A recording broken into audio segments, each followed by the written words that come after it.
Yes, okay.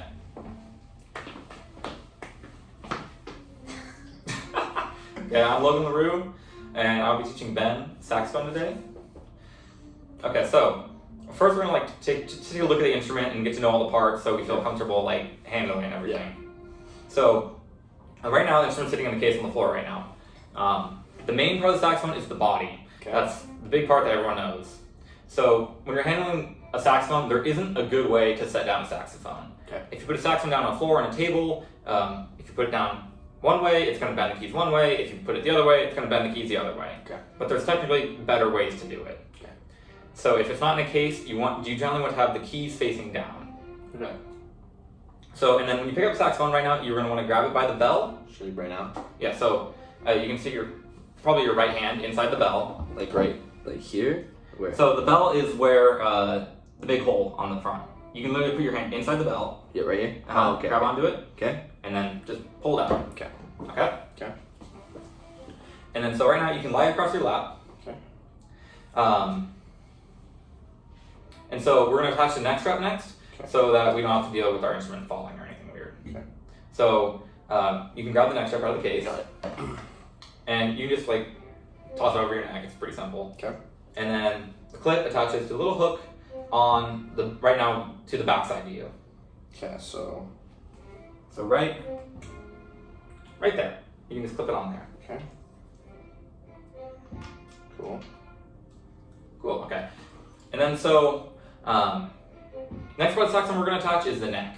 Okay. So the neck just basically connects the mouthpiece to the body of the saxophone. So it's that right there. Yeah, it's just a little curvy piece right there. Okay. And so to get it on correctly, you gotta make sure that little screw is unscrewed a little bit so it's not tight, and then just if it's loose, you can kind of just wiggle it in there and give it a little twist. Yeah, there we go. And then you can tighten it, Okay. so then it locks into place and doesn't move while you're playing. Alright. Cool. Cool, okay. So then the next part is going to be the mouthpiece, Okay. which is a little black piece, and then connected to the mouthpiece is the ligature. Okay. So with that, so this is the cork. Okay. This is going. If you're out of tune, you can adjust forward or back to be sharper or flatter or whatever you need to correctly be in tune. So with the mouthpiece, you're just going to try and put it on and then wiggle it on. And which side should be up? Facing The hole on the mouthpiece should be facing down. facing down. Facing down. So just wiggle it on. Wiggle it on. You can kind of see where on the cork my general position is on the with my mouthpiece. Right. Yeah, right up there is good. And you want it to be nice and flat. Okay. Cool. And then so next we're going to need a reed and the ligature. Okay.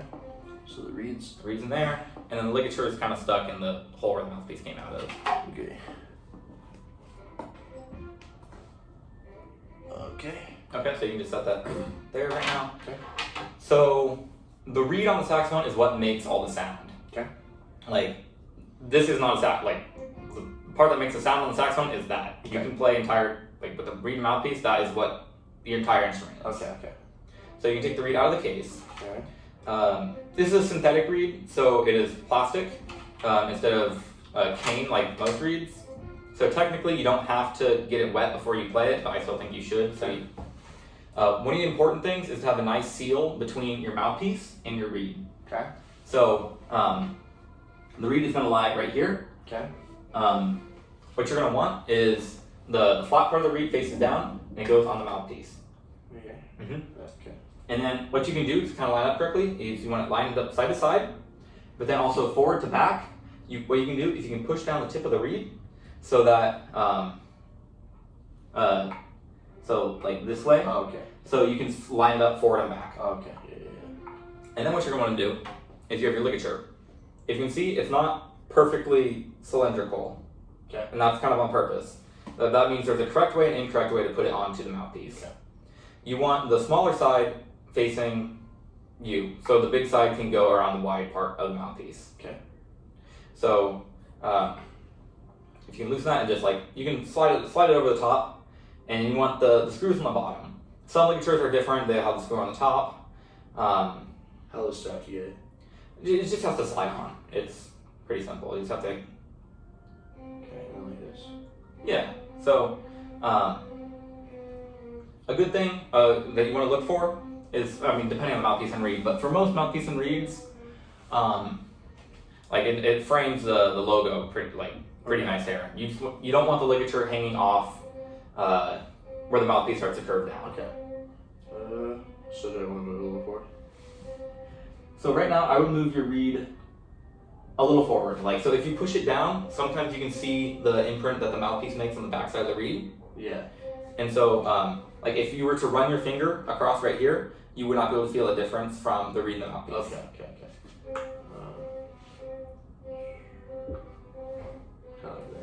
Okay, so I would move it still. It's better to have it a little more back than a little more forward. So I move it just a little bit back. And to do that, so with reeds you have to be really careful. Okay. They are synthetic reeds, though, like they're plastic, they'll like last forever. Yeah. But especially with the cane reeds, they are very chippable and easy. That's why you have to replace reeds all the time. And it's quite annoying. So right there. Yeah, right there. And then you can just tighten the ligature so that it locks it into place and hopefully will not move.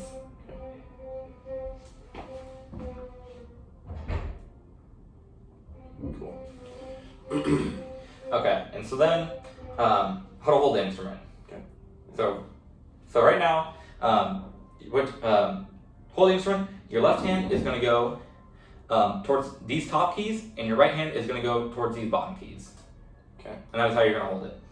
So, so basically, what you want to do is you want to look for the pearls to know where your fingers go.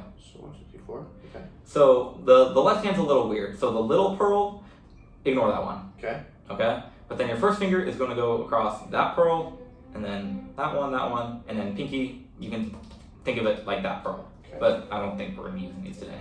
Okay. So just these 3. Yep. So just really think about those 3 is really important. Okay. And then so with your right hand, obviously you have your 3 fingers and pinky. 1, 2, 3 pearls, and then pinky. If you can feel these little paddles at the bottom right here with your pinky. Okay. So.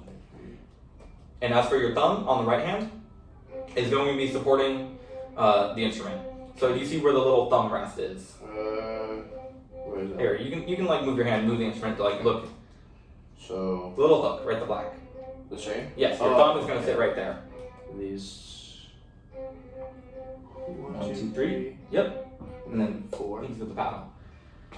Yeah. So Paddle. yeah.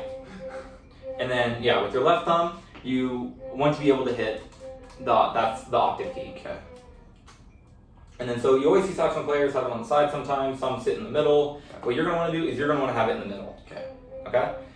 And to make sure the instrument is in our mouth correctly, what we're going to want is we're going to tighten our neck strap. Okay. Actually stand for this, this will be good. So when you have the saxophone, you're going to want the mouthpiece, you're going to want to just go right into your mouth. You don't want to have to reach down with your neck or feel like it's... So what you can do is you're going to pull this to tighten the neck strap. Pull this. Yeah, and you're going to get it to a pot. So where, if you were just to like hold the instrument, the mouthpiece would sit like right on your lip. Here. A little higher. I go a little higher. Okay. I mean, you don't want to be like choking on it. Yeah. But. So right now, try holding saxophone. Like, put your thumb under the thumb rest, and like just hold it out a little bit to see if you're like choking on it or. So yeah, you're choking on it a little bit. So I loosen it, just so.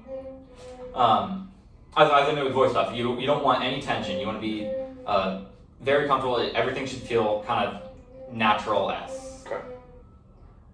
Oh god. No. It's a fine balance. Yeah.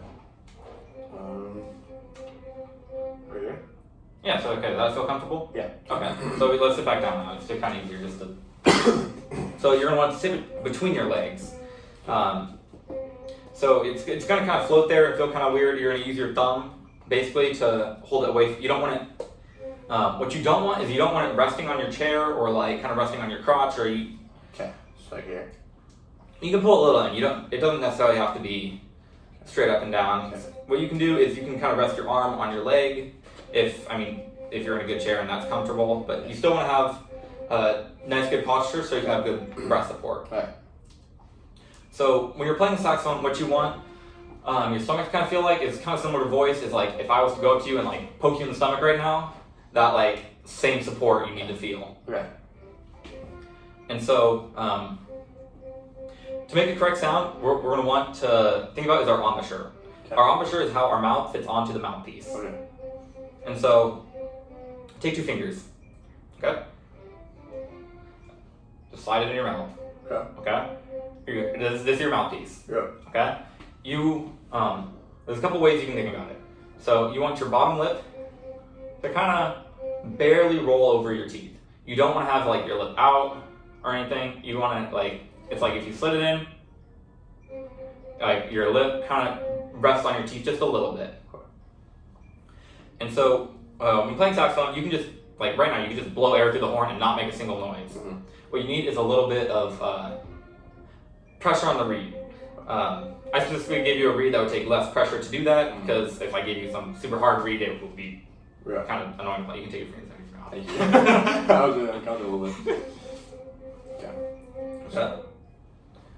So just slide in your mouth, and then what you want to think about is so you said you played trumpet before. Yeah. Okay, so you know with trumpet, it's like a lot about the corners. Yeah. Okay. With saxophone, you want to think a lot about an O shape. Okay. So, so what that means for like a lot of things is bringing the corners in. Having tight corners will make your pitch go very sharp, and it won't give you a good like tone quality. And so, let's just try and make a noise. Don't press down any keys, and make sure you get your thumb under the thumb rest. So try a little less pressure. So try to loosen up a little bit, and just. Okay. So. There we go. Okay. Maybe try.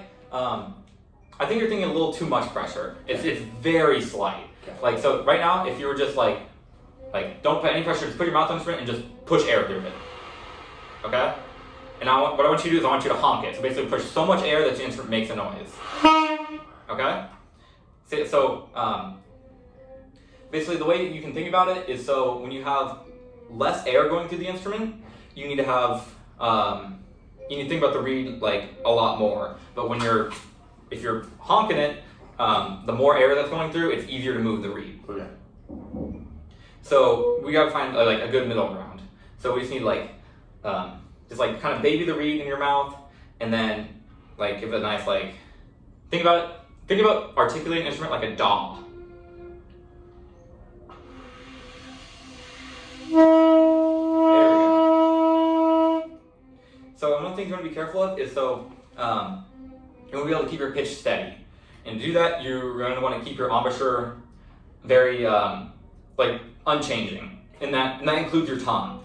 Like if I put the mouthpiece in my mouth and like went like with my tongue, my pitch will go wow wow wow wow. Yeah. And we don't want that. Okay.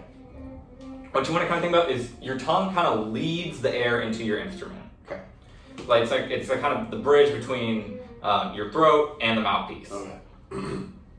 So your tongue should be right below the reed and right behind your teeth. Okay. Yeah. So. Okay. So should my tongue feel the reed? Like Your tongue should not be touching the reed. Oh, okay. So basically, how you articulate different notes is going to be your tongue quickly tapping the reed. Okay. So try giving me a ta now. So what you want is think of it like breath in, ta. Like the sound, you want the sound to start immediately. You don't want to have to scoop into it, but try a ta, which might be a little harsher on. It is a harsher articulation, but you want to get the sound to start immediately when you want it to. There we go. Okay, that's a lot better. And so let's take a look at the fingering chart. Okay.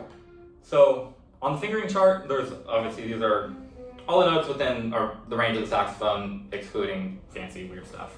Yeah. So I know you know how to read music, so we don't need to go over that. But so when you don't push down anything on the saxophone, that is the note that is going to be a C sharp. Okay. That's saxophone C sharp, not a concert C sharp, yeah. because you know transposition stuff, right? Yeah. More or less. Okay. Yeah. No, I do. Yeah. Okay. Okay. So let's just take a look on what a C sharp would look like on a fingering chart. So this one right here is what you're playing. That's C sharp. Okay. Okay. So these little circles and like weird teardrop looking things are a representation of all the keys on the saxophone. Okay. So that little teardrop right at the top, that is going to be the thumb and octave key where your left thumb is. Right here. Okay? So you see, if the dot is filled in, that means you're pushing it down. If it's open, you're not touching it. Oh, okay. So that one's open, so your thumb key is open. And then so 1, 2, 3 represent the 3 pearls where your pointer, middle, and ring finger are. So the which ones? So those 3 at the top. See, it's like teardrop, 3, and then the line. Oh, so teardrops, octave, those 3 Those are 3 these. are, yes. Okay, got it. So those 3 are all open, so obviously you're not pushing anyone down. The line's just kind of arbitrary, that's just the difference between your left and right hand. Okay. And then so bottom 3 then obviously are those 3 pearls. Okay. And then That's this one. those are the little paddles. And then if it wants you to use the left paddles, it'll let me see if I can find one. Okay, this one it uses weird numbers, but that doesn't matter, we won't touch those. So let's try a B now. Okay, so B is everything? So we're gonna do the middle one. Oh, okay. We're gonna be looking mostly around here, and maybe a little here. So I press. So if we look at the fingering chart for a middle B, it's going to be 1, which is going to be your left pointer. Yep. And then nothing else. Okay. Okay. So think of a nice ta and a good sound. You can relax that a little bit. You don't need marching close. Yeah. Yeah.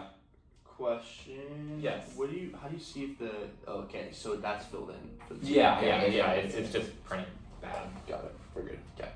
So. Yeah, that's good.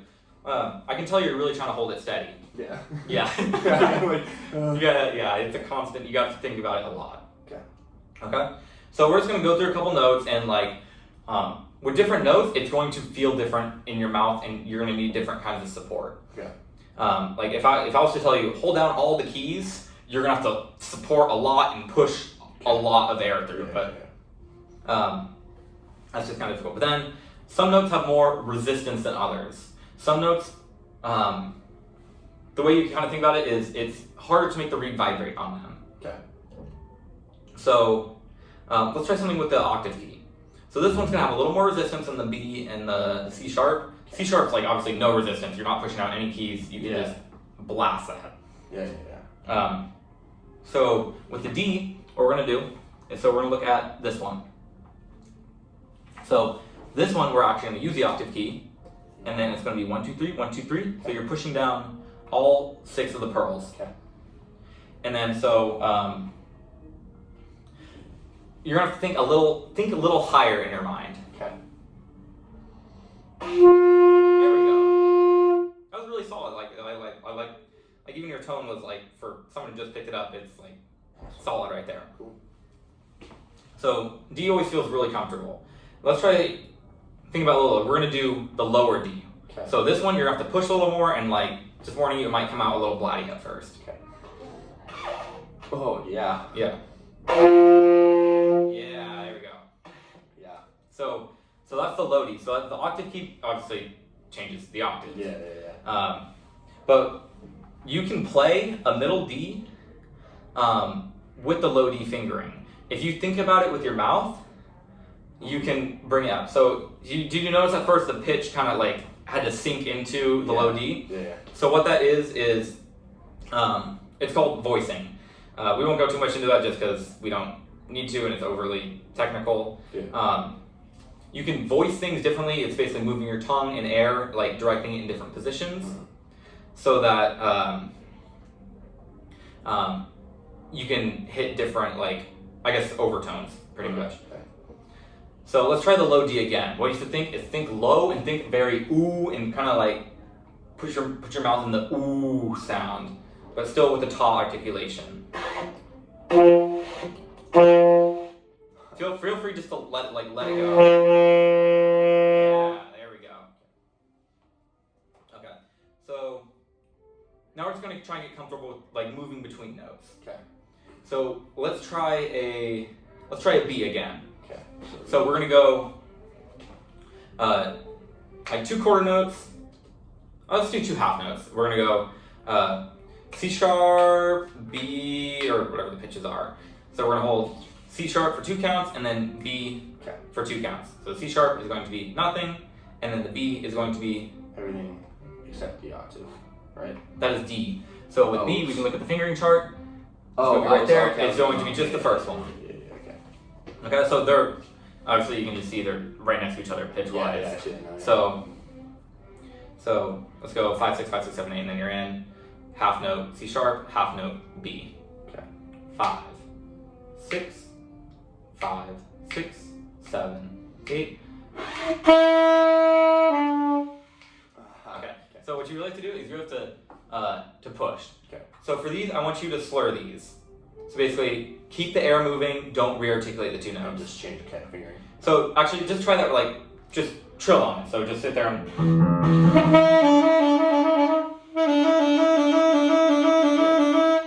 So you see how the notes kind of feel different, not only fingering wise, but like, can you feel the difference in like the air? That Yeah, for sure. Okay. So let's take it a little slower. 5, 6, 5, 6, 7. Breathe. That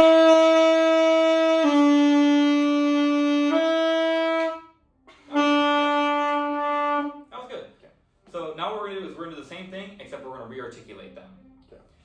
So for these, I want to think about articulation is you want a ta. Ta ta ta ta ta ta ta. And so what you can do is you can tap the reed slightly. So ta ta ta ta. If you just say ta ta ta ta ta ta ta ta, you see how your tongue kind of like flicks off the roof of your mouth a little bit. You want to think instead of flicking off the roof of your mouth, you want to ta ta ta ta ta ta off the reed. Off the reed, okay. And you don't want to like attack the tip of it. It's kind of like below, like on the flat part, but so this is your reed and this is your tongue. You're kind of tapping right here. Yeah. You don't want to attack at the front, but you also don't want to use like the fat of your tongue. Yeah. Okay. Okay. So we're gonna do that, and then let's just like keep repeating it until cut off. Okay. And then re-articulate the notes. 5, 6, 5, 6, 7. Yeah.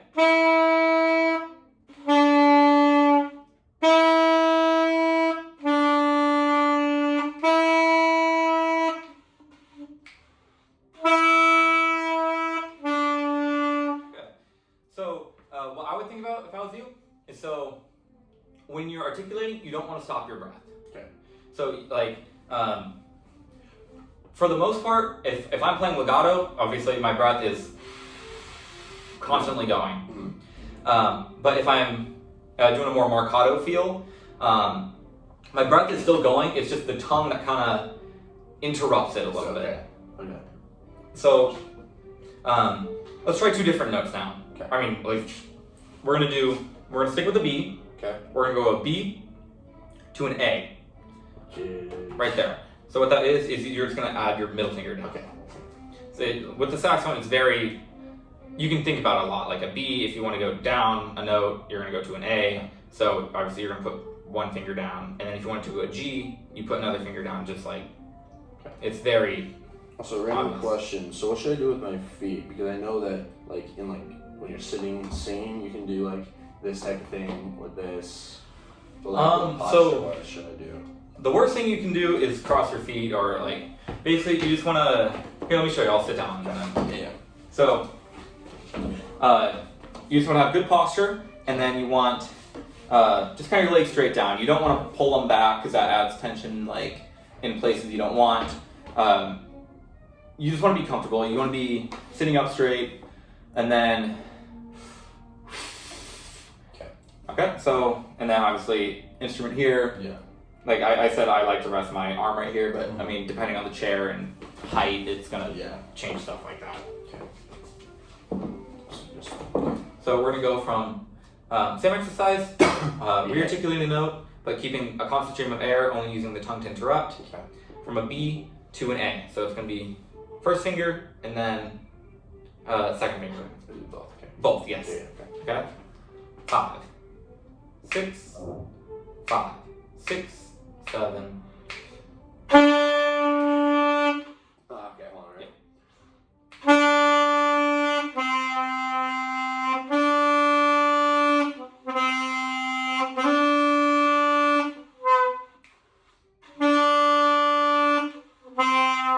Okay, there we go. Okay, so we're gonna do one more note, and then we're gonna go between them. Okay. So we're gonna do a G next, Okay. which is one finger down from the A. Okay. So today's gonna be all on your left hand, pretty much. Okay. Cool. So the 3 notes I want you to get out of this are B, A, and G. Okay. And in that order: first finger B, second finger and first finger A, and then all 3 fingers in the left hand G. Okay. So just try playing a G, because it's going to have a little more resistance than the B and the A. Yeah. So you see, obviously it's not as extreme as the resistance of the low D, but then it's not as easy to push out as the open C sharp. Yeah. Oh yeah. So let's do A to G now. Okay. 5, 6, 5, 6, 7.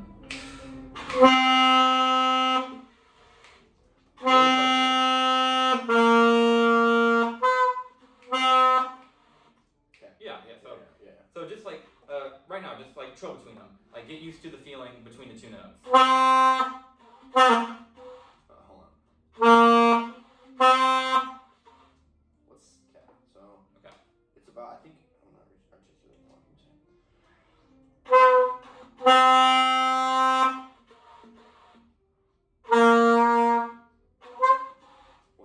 So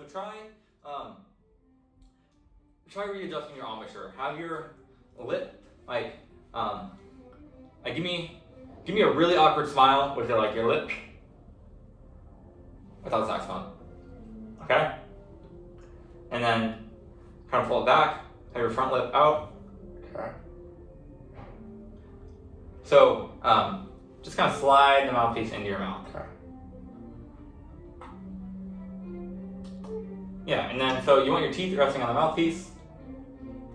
If you're having trouble where you want to put your mouth, what you can think about is so look at the reed right now. You see where the reed, you see how the reed kind of separates from where the mouthpiece is and leaving that gap. Yeah. So about right there, where the mouthpiece becomes flush with the reed, that is about where you want your teeth to sit. On the bottom, you do not want your teeth touching the reed. Okay. You want your lip that is being supported by your teeth touching the reed there. Okay. But on the top, your teeth are touching the reed. So try trilling a G, constant breath, without re-articulating.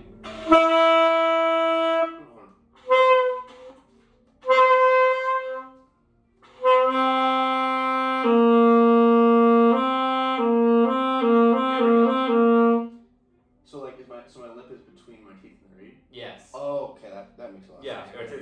which is kind of weird, because if you bite the reed, you're going to add too much unintentional pressure, and then you're going to squeak. Yeah, okay.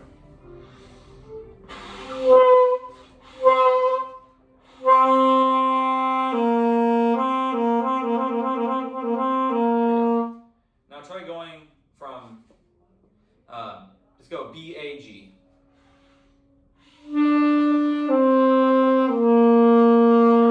Now try articulating each three. I know where this is going. Alright.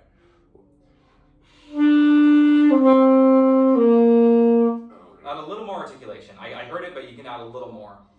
There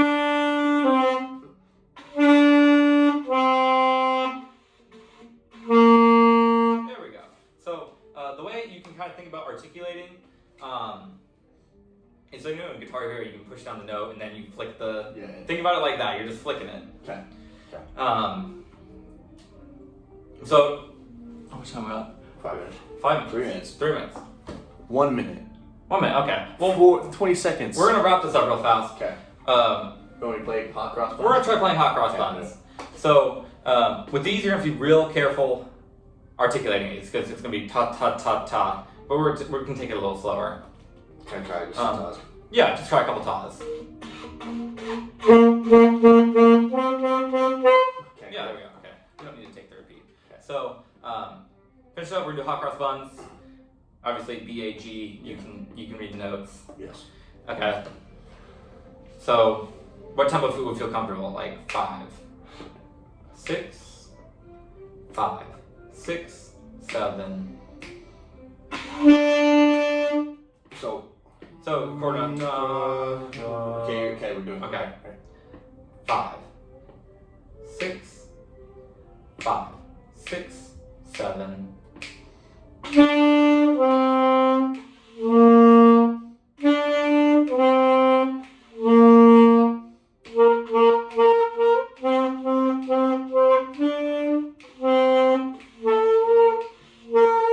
There we go. Think ooh. There we go. Hey, play the last note. Boom. Yes. We out.